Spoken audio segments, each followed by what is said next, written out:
The moon covers the sun, the Earth's shadow covers the moon, a major meteor shower peaks, and a comet makes its closest pass to Earth.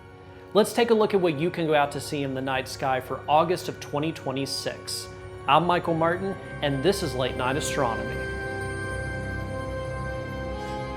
This month's episode of The Night Sky is sponsored by the astronomy weather app Ouranos.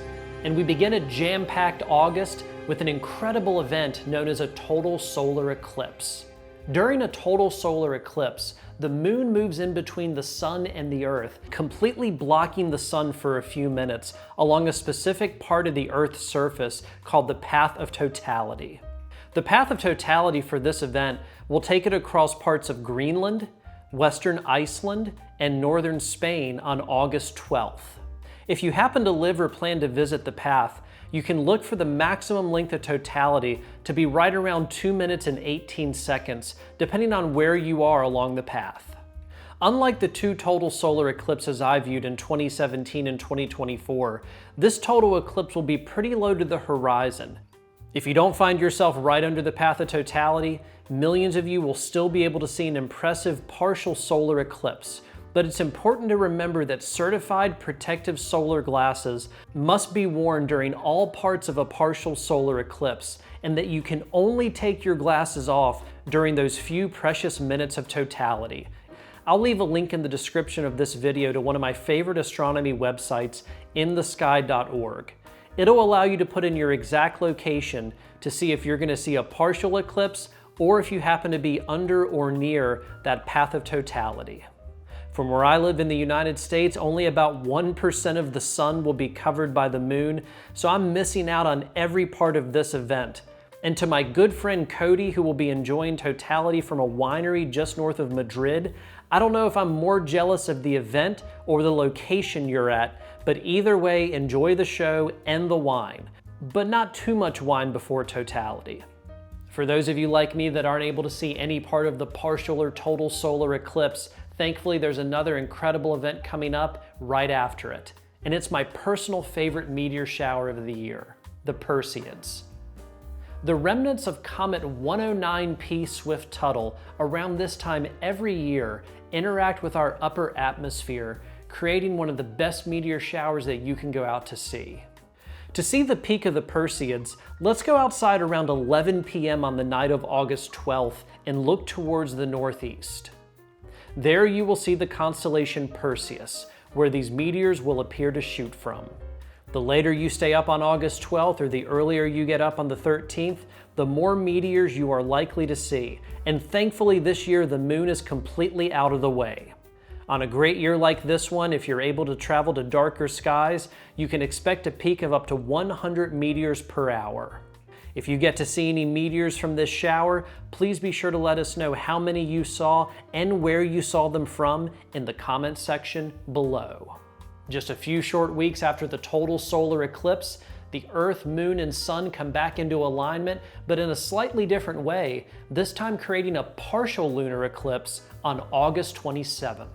Visible from parts of Europe, Africa, North America, and South America, up to 96% of the moon will be covered by the Earth's shadow during its peak.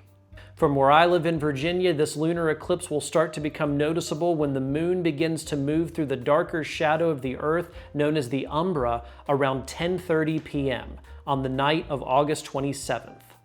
As more of the moon is covered by our shadow, it will begin to take on a bit of a slightly red appearance around midnight as it reaches its peak at 12:10 a.m. on August 28th. Before we continue on with our journey through the night sky, I'd like to recognize this month's sponsor, Ouranos. Ouranos displays a detailed yet easy to understand nightly forecast up to 14 days in advance. On the nights you plan to go out, it will give you a sky quality index with cloud coverage, scene conditions, and data every 15 minutes, with the ability to choose your best weather model. If you're curious about what you can see in the night sky, Ouranos' sky analysis will show you which planets, deep sky objects, and comets can be observed and imaged from your exact location, with latitude updates being given hour by hour. One thing I personally enjoy using this for is the light pollution map.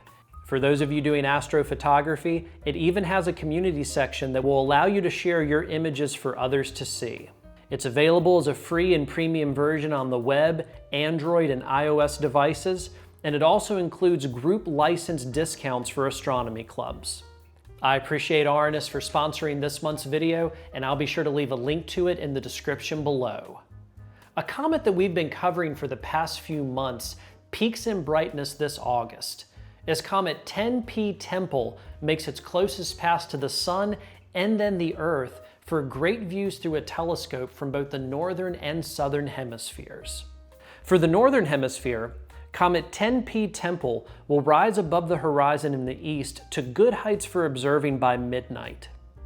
It will start off August in the constellation Capricornus around 7th magnitude, as it makes its closest pass to the Sun on August 2nd and the Earth on August 3rd. As the month goes on, it will make its way into the constellation Perseid Meteor, possibly ending the month around 8th magnitude. For my friends in the southern hemisphere, your views of this comet are even better and will begin much earlier at around 7 p.m., with it moving higher into the sky for great views through your telescope and possibly even a pair of binoculars under darker skies throughout the month. It's been a busy month for the moon, and let's continue to talk about it by taking a look at its phases, beginning with a last quarter moon on August 5th. The new moon tied to the solar eclipse on August 12th, a first quarter moon on the 19th, and the full moon that's tied to the lunar eclipse on August 28th. The moon will also make several close passes to planets and other objects in the night sky this month, beginning with Saturn on August 3rd, M45 August 7th, Mars on the 9th, Mercury on the 11th, Venus on the 16th, and Saturn again on August 30th. Turning to the planets, Venus continues to dominate the night sky, being by far the brightest object that you can go out to see in the west. As the sun sets, Venus will become the first object to easily pop into view. Go outside and view it with the naked eye and then a pair of binoculars. If you own a telescope, check out the phases and the apparent size of Venus that you'll be able to track from night to night over the next few months. For example, here's how Venus will look at the start of the month versus the end of the month. Thankfully, Venus will be around as a great object for you to view in the west throughout early October. After a few months out of the spotlight, Saturn starts to make its return with nice views of it in the east by 1 a.m. And let's also not forget about the farthest planet in our solar system, Neptune, that's also hanging out near Saturn right now in this part of the night sky. Starting around 4 a.m., Mars will begin to move to a good altitude for views as well. It's still pretty small in the night sky through a telescope, with our closest pass to it not coming up until February of 2027. Also, don't miss Uranus in this part of the sky around this time as well. Just before the sun rises in the east, Mercury will be at its highest point around August 4th if you're interested in hunting down this tough-to-spot planet. In fact, a really difficult but interesting pairing this month involves Mercury and Jupiter on August 15th. As Mercury works its way down to the horizon, Jupiter will begin to make its way higher above the horizon. If you go out on the 15th to try to see this event in the early morning, make sure to avoid the rising sun since they will be so close to the horizon. Now let's leave our solar system behind and move on to our deep sky challenge for the month of August. As always, darker skies and the moon not being out are going to be the best for you to maximize your views of this object. Let's begin by going outside about an hour and a half after sunset and facing towards the east. Look up until you come across the constellation Delphinus. Just up from that, you will see the constellation Sagitta and Vulpecula, where our deep sky challenge this month is located, the Dumbbell Nebula. At a distance of 1,700 light years, this was the first planetary nebula discovered and is one of the best you can see in the night sky. My best views of this object through my 12-inch Dobsonian telescope typically come between 50 and 100 times magnification, with and without an ultra-high contrast nebula filter. Under darker skies, it will even show up with a pair of binoculars.